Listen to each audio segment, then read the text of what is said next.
What would you do if God told you to build a massive boat and there wasn't a cloud in the sky? Imagine living in Noah's world. Every day people laughed at me, pointing, whispering, calling me crazy. But God had spoken and I knew I had to listen.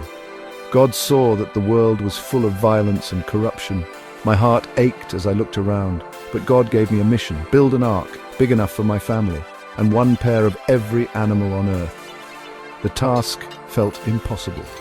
The ark was huge, longer than a football field, taller than a house. Day after day I hammered and sawed. My neighbors just shook their heads.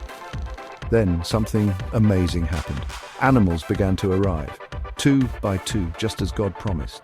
Lions and lambs, birds and beetles, all following some invisible call. We herded them inside, along with all our supplies.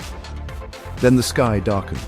The first drops fell, then sheets of rain poured down. The ground shuddered as floodwaters rose, swallowing everything. People pounded on the ark, desperate. My heart broke for them, but the door was sealed. For 40 days and 40 nights, rain hammered the earth. But inside the ark, God kept us safe. When the water finally receded, the world was quiet, washed clean. Then God spoke again, offering a covenant, a promise that he'd never flood the earth like this again. As we stepped onto dry ground, I looked up, and there it was, a rainbow stretched across the sky, a sign of God's mercy, hope after judgment.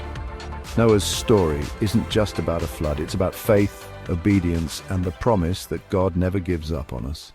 So what would you do if God called you to something incredible, even when no one else believed?